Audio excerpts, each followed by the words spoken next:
네, 그렇다고 하면은 시그닛 레지던스 같은 경우는 만약에 전기차 화재를 위해서 그동안 어떤 식으로 관리를 하고 있었는지, 전기차에서 화재가 나면은 바로 확 이렇게 감아버리는 거죠. 이 질식 수압포가 내려오면서 네네. 이 차량을. 근데 이거로도 질식 수압포로도 해결이 안 돼. 아예 차를 담가버립니다. 안녕하세요. 안녕하세요. 안녕하세요. 반갑습니다. 오랜만에 사무실입니다. 작년에 이제 제가 임대차 계약을 한 것 중에 가장 많은 비율을 차지하고 있는 게 바로 시그닛 레지던스 임대차입니다. 근데 올해 들어서 저한테 굉장히 많은 연락을 주셔가지고 어떤 문제냐면은 관리비가 왜 이렇게 많이 올랐냐. 관리비는 원래 비싼 거 아니에요? 원래 비싼데 거기서 더 올랐으니 이제 체감하시기에는 굉장히 많이 올랐다고 생각을 하는 거예요. 그래서 오늘 그거에 대해서 한번 얘기해 보려고 합니다. 그분들이 이제 비싸다고 느낄 정도면 네네. 많이 오른 것 같은데 얼마 정도 오른 거예요? 한 달에 예를 들면은 원래는 한 250만 원에서 280만 원이었던 일반 관리비가 지금은 한 350만 원 정도. 와, 많이 오르긴 했네. 네네. 근데 그만큼 이제 인건비 같은 것들이 더 많이 들어가다 보니까 그렇게 된 것 같아요. 이 관리비 같은 거 자체가 지금 시그닛 레지던스에 223세대가 거주를 하고 있거든요. 근데 우리가 갈 때마다 항상 깨끗한 복도, 그 다음에 항상 누군가 뭔가를 해주고 있잖아요. 그러니까 내 거주 공간을 누군가 관리를 해주고 있어요. 나 대신해서. 근데 이런 게 다 공짜가 아니잖아요. 그래서 그런 비용들을 이제 내는 게 관리비인데, 이제 많은 분들이 생각보다 너무 비싸다. 다른 주거 공간하고 비교를 했을 때. 그래서 그 이유가 뭔지 한번 얘기해 보려고 해요. 첫 번째로는 이번에 왜 한번 큰일 났었잖아요. 전기차 혹시? 청라에서 그 전기차 화재 때문에 굉장히 많은 피해 입은 거 아시죠? 거의 100억 정도 차가 탔다고 들었는데. 네네. 그러니까 네, 그래가지고 이런 모든 부분, 그러니까 시그닛은 도대체 어떤 식으로 관리가 되고 있길래 관리비가 이 정도로 나오는지 한번 얘기해 보려고 합니다. 그러면 뭐 전기차 화재에 대한 뭐 인력이 더 추가된 건가요? 시그닛 레지던스에는 전기차를 충전할 수 있는 게 완속으로 26대가 있고, 완속 충전기가, 그 다음에 급속으로 할 수 있는 게 2대가 있습니다. 입주민 전용인가요? 네, 입주민 전용입니다. 입주민 전용으로 지하 4층에 보시면은 전기차들을 주차할 수 있는 공간이 크게 되어 있어요. 네, 그렇다고 하면은 시그닛 레지던스 같은 경우는 만약에 전기차 화재를 위해서 그동안 어떤 식으로 관리를 하고 있었는지 한번 얘기해 볼까요? 어떻게 그럼 지금 관리하고 있는 거예요? 사실은 우리가 전기차 이게 화재가 났을 때 스프링클러가 터진다고 하면은 사실 물은 불이 확산되는 것을 방지하는 효과는 있지만 바로 끄는 효과는 좀 미비하거든요. 그렇기 때문에 가장 효과가 좋다고 하는 게 질식 수압포예요. 전기차에서 화재가 나면은 바로 확 이렇게 감아버리는 거죠. 이 질식 수압포가 내려오면서. 네네. 이 차량을. 그래서 이런 것들이 사실은 구비되어 있는 곳이 없었는데, 시그닛은 아주 예전부터 이렇게 구비가 되어 있었어요. 이 스프링클러도 이제 설치가 되어 있는데 210개가 설치가 되어 있습니다. 와, 그럼 거의 다 설치되어 있는 거 아니에요? 그러니까 거의 모든 곳에 설치가 되어 있기 때문에 화재가 나면은 바로 빠르게 처리가 가능하다는 거. 그리고 또 자체 소방대가 있습니다. 저 그 질문 진짜 많이 받았거든요. 우리 시그닛 불 나면 어떡하냐고, 다 죽는 거 아니냐고. 네네. 소방관 들어오는 거 자체가 힘들다. 여기 어떻게 찾아오냐. 길 못 찾을 것 같은데요. 네, 그렇기 때문에 여기 자체 소방대가 있습니다. 37분이. 소방 전문 인력이 아예 상주하는 거예요? 네, 그리고 만약에 이게 막 차량이 타고 있잖아요. 근데 이거로도 질식 수압포로도 해결이 안 돼. 이동식 수조가 있습니다. 아예 그러니까 차를 담가버립니다. 물에 아예 담가버려요? 네, 아주 그냥 깊게 담가버리는 거죠. 그 다음에 한 번씩 이런 것들이 발생될 때마다 우리나라 법도 개정이 되잖아요. 뭐 네. 중대재해법 이런 것들 생기듯이 안전에 이제 더 신경을 많이 쓸 텐데, 시그닛 예전부터 이런 관리가 되어 있었고, 관리비가 증가된 부분에서는 2017년도 시그닛 준공되고서 입주민들이 입주율이 9%라고 합니다. 되게 낮네요. 네, 그리고 지금 현재는 거의 100%라고 보시면 돼요. 왜냐하면 공실 같은 경우도 관리비가 부과가 되기 때문에, 그때 당시는 미분양된 세대까지 해가지고 입주된 세대가 겨우 9%였습니다. 그러면은 예를 들면은 9%밖에 입주를 안 한 상태에서 그럼 인건비가 상대적으로 적게 들어가잖아요. 그죠? 네. 네, 지금은 100% 모두 입주가 된 상태이기 때문에, 왜냐면 분양이 전체 완료가 됐거든요. 그렇기 때문에 여기에서 오는 차이가 있습니다. 일단 인건비 자체가 많이 포함이 그쵸. 되겠죠. 왜냐면은 많은 분들이 이거에 대해서 많이 궁금해 하셔가지고 시그닛에서 관리비가 어떤 식으로 사용되고 있는지 아주 정확하게 자세하게 입주민분들한테 안내를 했더라고요. 네, 그래서 여기 보시면은 그래서 인건비가 차지하는 비율이 정확하게 얘기하면 43.4%입니다. 인건비가 거의 반 정도 되네요. 네, 그러니까 입주 초에는 직원분들이 대략 한 62분 정도가 계셨대요. 지금은 정확히 한 83명으로. 근데 그 당시보다 또 지금 인건비도 많이 상승을 했기 때문에 이 전체 관리비에서 포함되는 게 이제 43%가 인건비라고 하더라고요. 그래서 90평 같은 경우는 그냥 일반적으로 나오는 관리비가 90만 원이더라고요. 아, 기본 관리비가 보시면. 네, 그 다음에 제가 다른 60평형 지금 관리비도 제가 여기 갖고 있잖아요. 기본 관리비가 일반 관리비가 67만 8천 원 이렇게 나오더라고요. 와, 진짜 비싸네. 근데 그만큼 왜 컨시어제도 여러분이 계시고 왜냐면 이 속도가 굉장히 빨라요. 저번에 제가 시그니엘 방문을 했는데 어떤 인테리어 업체에서 시그니엘에서 안내한 쪽으로 안 오고 그 입주민들이 다니는 복도에 들어오시면서 이 복도에 발자국을 이렇게 찍게 된 거예요. 근데 정말 찍자마자 1분 안에 직원분이 달려오셔가지고 다 해결을 하시더라고요.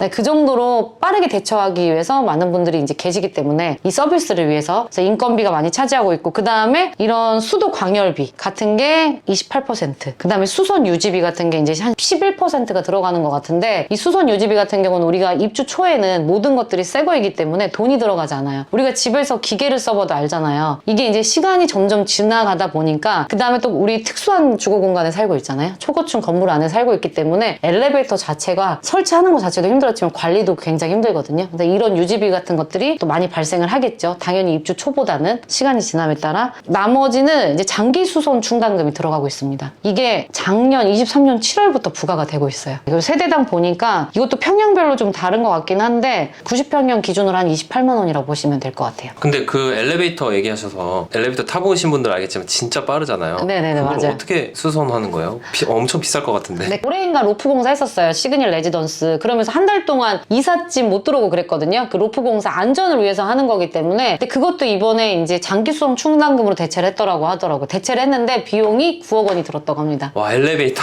9억이. 네, 근데 이게 안전하고 직결된 문제이기 때문에 어쩔 수 없잖아요. 네. 네. 그 다음에 세대 내에서 또 좀 건조하다는 이런 얘기가 네. 어떤 분들이 그러시더라고요. 시그니엘 입주하면은 얘기를 들었는데 건조해서 1년 안에 노화가 급속도로 온다는 얘기 들었다면서. 근데 제가 봤을 때는 우리나라 동안은 모두 시그니엘 레지던스에 살고 계시는 것 같아요. 그죠? 네, 맞습니다. 예쁘고 잘생긴 분들이 너무 많아가지고 그래서 이런 것들도 뭔가 이제 조금 보완하기 위해서 장기 수송 충당금을 걷고 있다고 합니다. 그리고 시그니엘 레지던스 같은 경우는 오피스텔이에요, 용도가. 그렇기 때문에 이게 우리가 전체 공급 면적에서 전용 면적을 제외한 공용 면적 있죠. 이 부분이 더 많습니다. 그건 뭐냐면은 내가 내야 될 관리비가 더 많아진다는 소리예요. 예를 들면 시그니엘은 100%에서 66%가 전용 면적이거든요. 그럼 나머지 이 공용 면적에 대해서는 내가 그만큼 사용을 하고 있으니까 이제 내야 되는 거죠. 그런 것들이 이제 관리비로 부과가 되기 때문에 그래서 많은 분들이 이제 관리비를 체감했을 때 아, 나는 왜 이렇게 지금 많은 관리비들이 들어가고 있나 하는데 시그니엘에서 또 만족하는 뭐 이런 여러 가지 일반 주거 공간에서 제공되지 않은 보통은 다른 하이엔드 주거 공간들하고 많이 비교를 하더라고요. 예를 들면은 최고가를 찍고 있는 나인원 한남이라든지 뭐 아크로 서울 포레스트라든지 이런 것들하고 많이 비교하는데 건물 자체가 다르기 때문에 비교 대상이 저는 아니라고 생각을 합니다. 아무래도 상징적인 초고층 건물 안에 거주를 하다 보니까 뭐 이런 안전시설부터 더 뛰어나고 또 안에 직원분들은 호텔과 동일하게 이렇게 계시기 때문에 네, 그래서 이런 부분은 좀 오늘 해소가 됐나, 이 관리비에 대한 부분이. 근데 궁금한 네, 게 네네. 사실 저 얼마 전에 펜트하우스 다녀왔잖아요. 거기 관리비는 기본적으로 나가는 게 얼마 정도 될까요? 거기 관리비 기본 1,000만 원 나가지 않을까요? 1,000만 원이요? 1,000만 원 더 나갈 수도 있죠. 와, 그러면 네.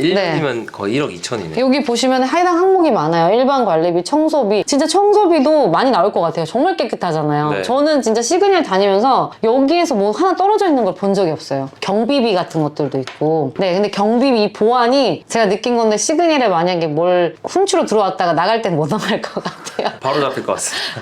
나갈 구멍이 없어요. 어디 구멍이든 누구가 다 있기 때문에 절대 못 나갈 것 같습니다. 네, 그 다음에 수선 유지비라든지 뭐 단지 관리 운영비 이런 것들이 다 포함이 됐네요. 사실은 기본적으로 부과되는 관리비 외에 다른 비용은 그렇게 크게 추가가 되지 않아요. 어떤 비용들이 있을까요? 예를 들면은 집안에서 내가 전기, 온수 이것도 포함이 되긴 하는데 쓰는 사용량만큼 추가가 되는데 냉난방이 보통 우리 일정한 온도로 유지되기 네네. 때문에 겨울이나 여름이나 크게 차이가 나질 않아요. 다른 데는 난방비 이런 게 많이 부과가 되잖아요. 네, 그죠? 그렇죠. 그리고 제가 또 이번에 어떤 분이 이제 저한테 입주하시면서 무척 물어보시더라고요. 저희가 좀 그런 거 민감해서 에어컨 청소하는데 어떻게 해야 될까 이렇게 물어보시더라고요. 시그니엘은 에어컨 청소를 개별적으로 할 수 없지 않을까요? 없어요. 그 우리 중앙 공조 환기 시스템 있는 거 아시죠? 네. 그래서 거기를 열면은 세 달에 한 번씩 필터를 교체를 해줍니다. 이런 것들은 따로 부과가 되는 게 아니에요. 다 이미 관리비에 포함이 되고 있어요. 주기적으로 갈아주기 때문에 항상 깨끗한 거죠. 그리고 본인이 스스로 느꼈을 때 난 더 필요하다 하면은 컨시어지나 이쪽에 요청을 하시면은 또 한 번 교체가 가능합니다. 네. 시그니엘은 이제 네. 개인 에어컨 설치할 수 없겠네요. 설치 못하죠. 그리고 그 선도 함부로 설치 못해요. 인터넷. 아, 인터넷은 선이 KT만 들어와 있어요. 이것 때문에 나 악플 되게 많이 받았잖아요. 네, 선이 지금 KT만 들어와 있기 때문에 KT 인터넷 선만 사용하실 수가 있습니다. 그리고 우리 카페 라운지에서 커피 마시다가 네. 유리창 닦아주는 거 보셨죠? 밖에 매달리셔가지고. 그것도 다 관리비에 다 포함이 되는 것들이에요. 그 다음에 또 시그니엘은 어메니티 시설이 있잖아요. 그죠? 네. 카페 라운지 같은 데도 저는 방문할 때마다 저는 참 거기에 좋더라고요. 커피 진짜 맛있습니다. 당근 주스도. 거기에 또 그것도 있었어요. 컬처룸이라고 제가 설명을 안 했었던 것 같아요.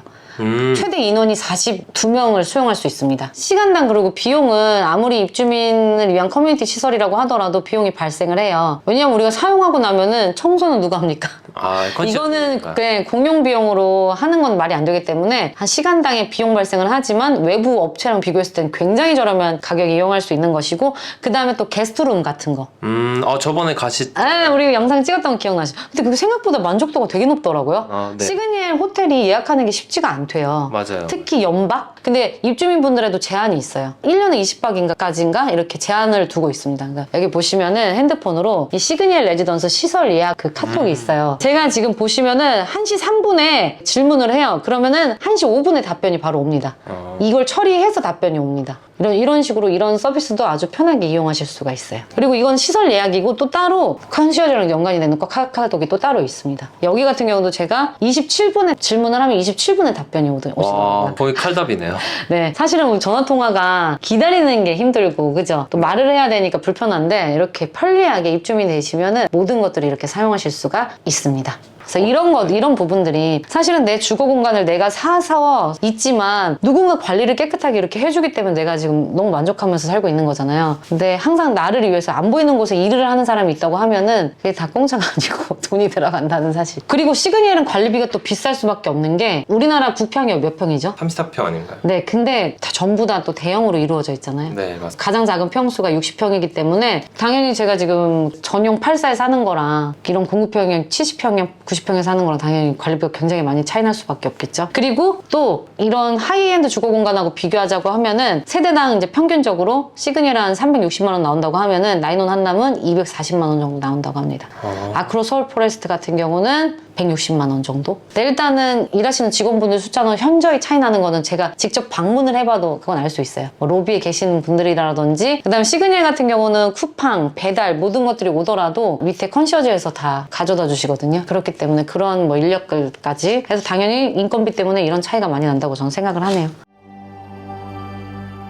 그래서 오늘 이제 관리비에 대해서 한번 얘기를 해봤습니다. 어떻게 PD님은 이 주제가 어땠나요? 관리비로 300만 원씩 쓴다는 게 사실은 와닿지 그죠. 않는데.